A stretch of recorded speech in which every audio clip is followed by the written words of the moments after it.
I think it might pay to consider that the people that I interacted with, the alien intelligence, are time travellers.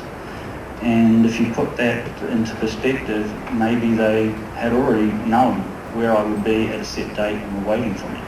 And that was the best time to uplift me and start this scenario.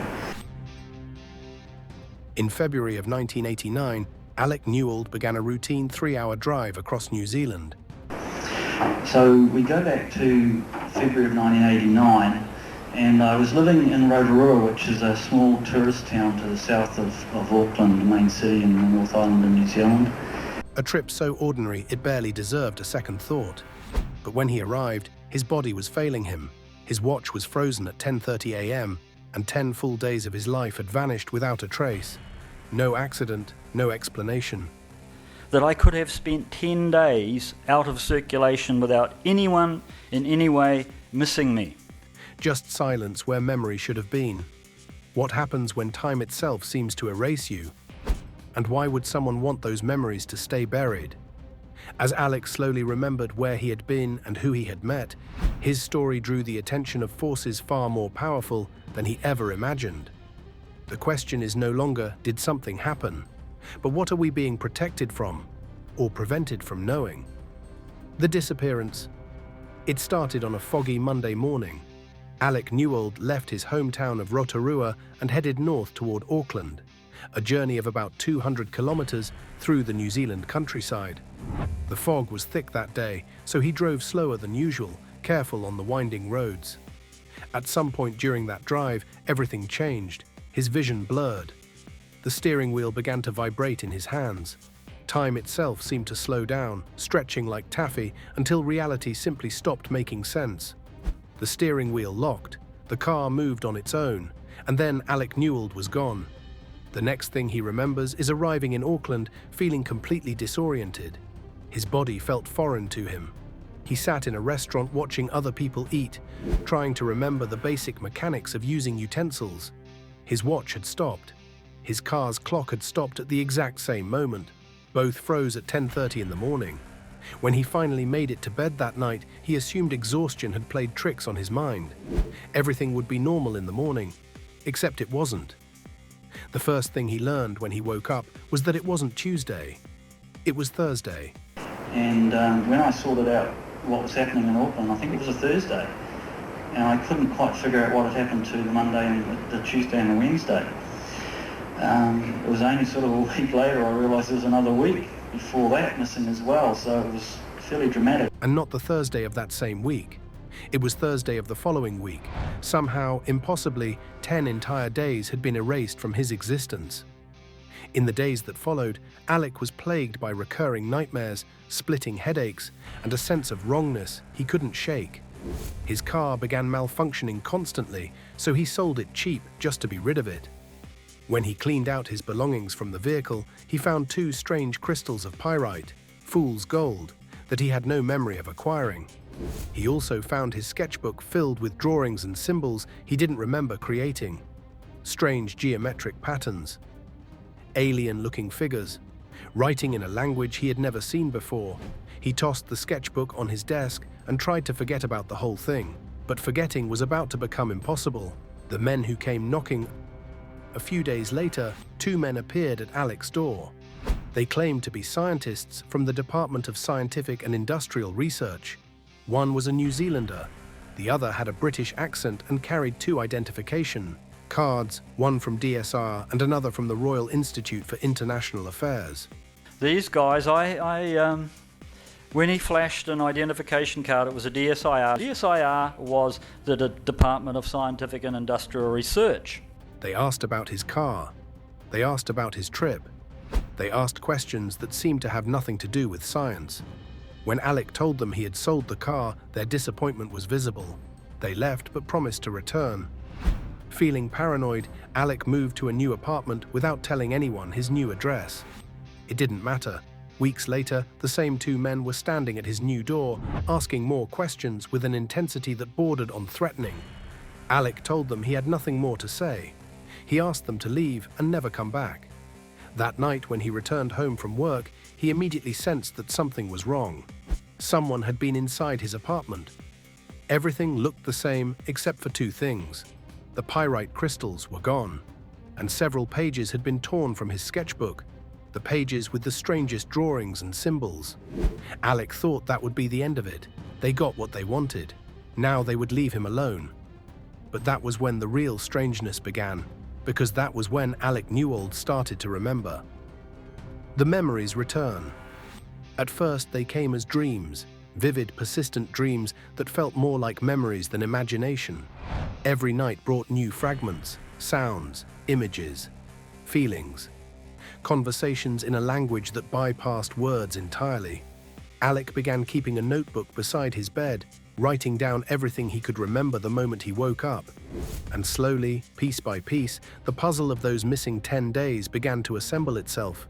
He remembered being suspended in mid-air, looking down at a glowing white surface that seemed to be made of ice. He couldn't see his own body at first, but he could sense a ring of blue light surrounding him. There was no fear, no panic, just an overwhelming sense of peace and tranquility, unlike anything he had ever experienced on Earth. And then he saw them, ethereal figures moving in the distance, emitting a faint golden glow. As his vision adjusted to this strange new environment, two beings approached him. They were humanoid in the most general sense, with 2 legs, 2 arms, and a head. But that was where the similarity to humans ended. Their skin was smooth and plastic-looking, a light blue-gray color that seemed to shimmer slightly. They were completely hairless, with large round heads and enormous eyes that captured his attention immediately. Those eyes were beautiful, a color somewhere between violet and blue, deep and ancient and somehow kind. They didn't speak, but Alec understood what they wanted.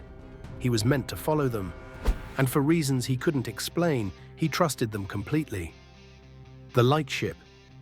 The beings led Alec to what appeared to be a transparent glass cabinet. When he stepped inside, something descended from above and enveloped his entire body.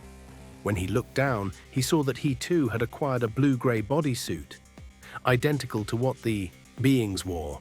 It was impossibly thin, completely seamless, and somehow provided everything his body needed: nourishment, temperature regulation, waste processing.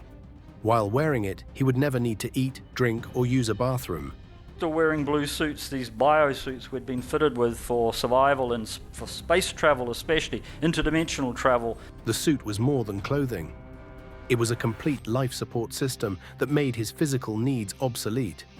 One of the beings approached him and did something Alec had never experienced before. It implanted a thought directly into his consciousness. Not words, not language. Pure understanding transferred from one mind to another instantaneously. This, he would later learn, was how all communication worked in their civilization. Telepathy. A form of communication so advanced that it made human language look primitive by comparison. There were no misunderstandings, no lost meanings, no need to translate between different tongues. Every thought arrived complete and perfect, accompanied by colors and musical notes that prevented any possibility of misinterpretation. The being communicated that if Alec followed, he would be taken somewhere more comfortable where he could meet others and learn why he was there. That was when Alec realized he wasn't dead, and this wasn't heaven. He was aboard some kind of vessel, a light ship they called it, and it was about to take him somewhere no human had ever gone before. The truth about humanity. Alec was introduced to a woman named Xena, who became his guide and teacher during his time aboard the light ship. Xena appeared more human than the other beings, and for good reason.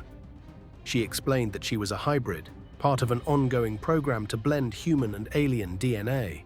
Her job was to help Alec understand why he had been chosen and what he needed to know before returning to Earth. And what she told him over the following days destroyed everything he thought he knew about human history. Evolution, as humans understand it, is a myth. That was the first bombshell Xena dropped. The changes that produced human beings were not random mutations occurring over millions of years. They were deliberate genetic modifications performed by intelligent beings from elsewhere in the universe. The Elders, as they called themselves, were space travelers who roamed the galaxy looking for promising planets. When they found Earth, they saw potential. They saw a world teeming with life, rich with resources, perfect for colonization. But first, they needed inhabitants who could serve as caretakers until the elders were ready to arrive in larger numbers. So they created us. Using genetic material from Earth's existing animals, combined with their own advanced DNA, the elders engineered Homo sapiens. We were designed, we were manufactured, we were placed on this planet with a purpose. The pyramids of Egypt were not tombs built by pharaohs. They were blueprints, technological templates left behind by the elders as their legacy to the human race. Everything we've been taught about our origins is a carefully constructed lie, the dark force. But here's where the story takes its darkest turn. According to Xena, humans were originally far more advanced than we are today. Our ancestors possessed abilities that modern humans would consider supernatural. Telepathy, dimensional awareness, connection to energies we can no longer perceive. We were meant to grow into something magnificent. But then something else found us, something the elders call the dark force. The dark force is not a metaphor, it's not a symbol for human evil. It is an actual entity, a parasitic intelligence that travels through the galaxy looking for civilizations to exploit. When it discovered Earth, it found something irresistible: fear. Humans, unlike most intelligent species in the universe, have a unique capacity for fear. And fear is what the dark force feeds on. It attached itself to our planet, wove itself into our DNA, and began feeding on the fear it generated. Our development as a species was set back thousands of years overnight. The dark force works through human agents, people who have learned to harness fear as a tool of control. From the first high priests who threatened punishment from angry gods, to modern governments that keep their populations in perpetual anxiety, the pattern has remained the same. Create fear, harvest fear, use fear to control. Think about your own life. How much of your daily existence is governed by fear? Fear of losing your job, fear of illness, fear of crime, fear of not fitting in, fear of the future. Most of these fears are artificial, manufactured by systems designed to keep you compliant. When you step back and look at it clearly, modern humans face almost no genuine threats. We've conquered predators, we've mastered agriculture, we can predict weather patterns and understand disease. Yet we live in more fear than ever before. That fear is not natural, it is cultivated, and something is feeding on it. The coming battle. Xena told Alec that he had been chosen because a great change was approaching. The dark force would soon feel pressure from above, and battles would be fought in the skies, on the seas, and beneath the oceans. Storms of increasing intensity would appear randomly across the globe. The Earth itself would begin to shift and change. This wasn't a prophecy. This was intelligence gathered by beings who could see across dimensions and timelines. The elders believed that humans were strong enough to win this coming war against the dark force. The problem was that most humans didn't even know the war existed. That was why Alec had been taken. That was why others like him around the world had been contacted. They were being given information, truth bombs planted inside human consciousness, designed to help wake people up before it was too late. The elders couldn't fight this battle for humanity. It had to be won by humans themselves. But they could provide knowledge, understanding, and the awareness that the dark force even existed. Once humans understood what they were dealing with, they could begin to break free. When Alec asked how humanity could win, Xena's answer was simple: knowledge and understanding. The dark force thrives in ignorance. It feeds on fear. But when humans begin to question, begin to seek truth beyond what they've been told, when they stop generating fear and start generating awareness, the dark force loses its power. This is why those in control have always suppressed knowledge. This is why independent thinking is discouraged. This is why anyone who questions the official narrative is labeled crazy or dangerous. The system isn't broken. It's working exactly as it was designed to work. And it was designed by forces that do not have humanity's best interests at heart. Planet Haven. Before returning to Earth, Alec was taken to the homeworld of his hosts, a planet they called Haven. The lightship descended through an atmosphere that was thinner than Earth's, with lower gravity and a sky that appeared almost black except for streaks of blue and orange near the horizon. Haven was a small planet orbiting a larger dead world, like Earth and its moon, but with the roles reversed. The landscape was dominated by blue-black seas and reddish-brown land masses, with cities that stretched endlessly along the coastlines. The cities of Haven were unlike anything on Earth. Every building was circular or domed, without sharp edges or tall structures. The walls seemed to glow from within, emitting a soft blue-white light with no visible source. Transportation was handled by translucent pods that moved along invisible tracks, or by mind-powered vehicles that responded to thought alone. There was no money, no commerce as humans understand it. Resources were allocated based on need. Everyone contributed to society within limits that prevented overwork. The concept of accumulating wealth simply didn't exist. But Haven was dying. Its sun was approaching the end of its life cycle, becoming unstable and violent. The inhabitants had been searching for a new home for generations. Earth was their best candidate, but its higher gravity and oxygen-rich atmosphere made it uninhabitable for their current physical forms. That was why they were running the hybrid program, gradually adapting their species to tolerate Earth conditions. That was why they needed humanity to break free from the dark force. The Elders wanted to live alongside humans, not as rulers or controllers, but as partners in what Xena called co-evolution, two species helping each other grow. The political system of Haven was remarkably simple compared to Earth's chaotic governments. There were no individual nations, no borders, no competing ideologies. The entire planet was governed by a single council of 9 members, 3 from each of Haven's 3 major districts. Every 2 years, a new councillor was elected while the oldest member stepped down to become an overseer. No one could serve twice. This constant rotation ensured fresh ideas while maintaining stability. There were no power struggles because there was no power to accumulate. The system worked because everyone understood that their survival depended on cooperation, not competition. Alec noticed that Haven had no other life forms besides its intelligent inhabitants. No birds sang in the sky. No insects buzzed through the gardens. No animals roamed the reddish-brown landscapes. When he asked about this, Xena explained that nothing else could survive in their particular dimensional frequency. They were alone on their world, the only living things on an entire planet. Perhaps that was why they valued the diversity of Earth so highly. Perhaps that was why they had invested so much in creating and nurturing human civilization.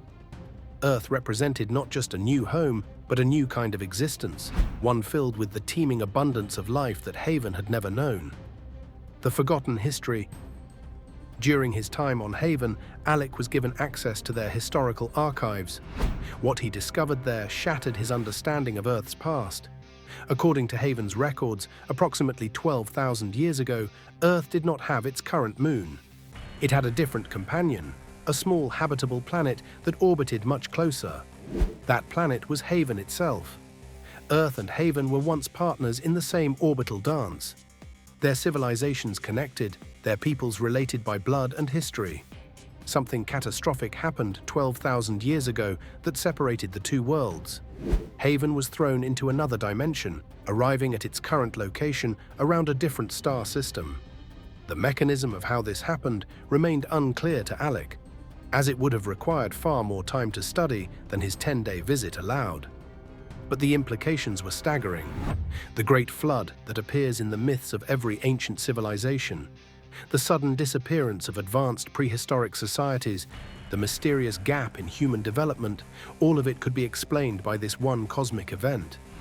The Elders were not strangers visiting from distant stars. They were family, separated by a dimensional catastrophe, trying to find their way back home. And Earth, with all its problems and all its potential, was where that reunion would eventually take place. If humanity could wake up in time, if we could throw off the chains of the dark force, if we could remember who we really are and where we really came from. The warning, Xena had saved the darkest revelation for last. Throughout his time aboard the lightship and on planet Haven, Alec had learned extraordinary things about human origins, the dark force feeding on fear, and the coming battle for Earth's future. But nothing could have prepared him for what Xena told him on his final day before returning home. She sat across from him in that curved white room, her violet blue eyes carrying a sadness he hadn't seen before. What she was about to share wasn't just disturbing, it was a countdown to extinction. The Dark Force, Xena explained, was not content to simply feed on human fear forever. It had a plan, a final solution that would permanently secure its control over Earth and eliminate any possibility of human awakening. And it wasn't working alone.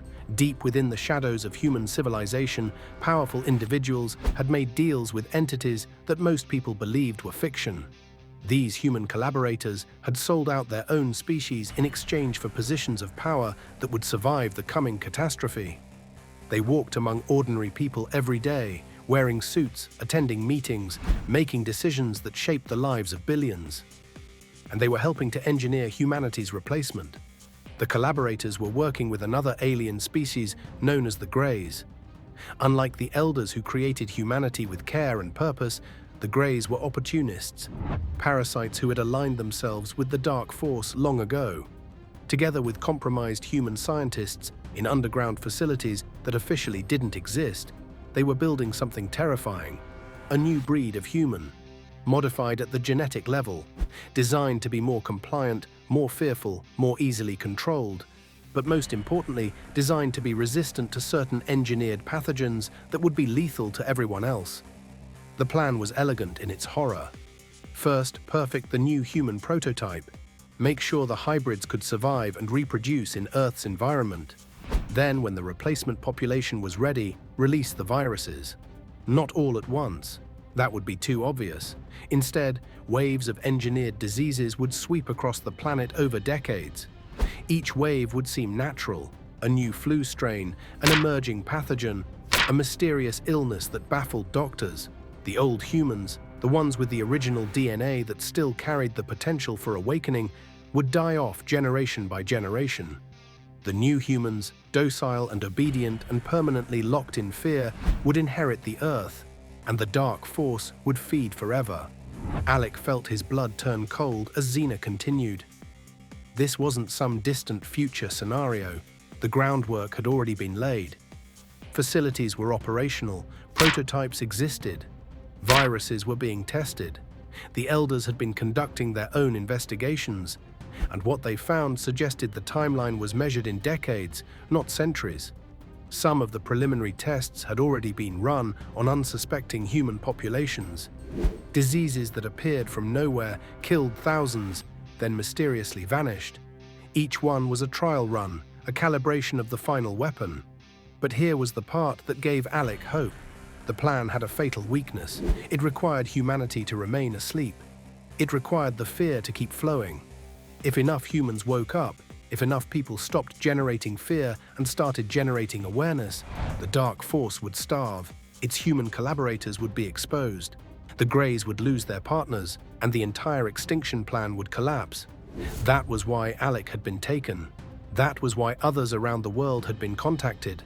The Elders couldn't fight this war for humanity. Interfering directly would violate principles they held sacred. But they could plant seeds of truth in receptive minds. They could give warnings to those brave enough to speak. The rest was up to us.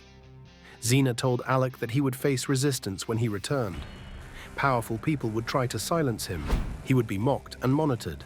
But the truth had a way of surfacing. Once planted, it couldn't be unplanted. And every person who heard his story and felt something stir inside them was one more crack in the wall that kept humanity imprisoned. The warning was clear. Time was running out. But humanity still had a window, a chance to wake up before the final phase began. Every person who chose awareness over fear weakened the Dark Force. Every question asked, every lie exposed, every moment of genuine courage pushed back against the extinction timeline. The Elders believed we could win. They had seen enough of human potential to bet on us. But believing wasn't enough. We had to act. We had to wake up. And we had to do it soon, before the window closed forever and the warning became a eulogy for a species that chose to stay asleep. Alec Newald's story doesn't end with answers, it ends with a fault line. Between what we're told is impossible and what refuses to stay buried. If fear truly is the mechanism of control, then every question you ask weakens it. Just a little. Somewhere between memory and forgetting, between silence and revelation, something is still unfolding. The knowledge Alec carried may not have been meant to convince us, but to prepare us. And as the world grows louder, more fractured, more afraid, one question remains unresolved. If the truth is already in front of us, who or what benefits most from us never seeing it?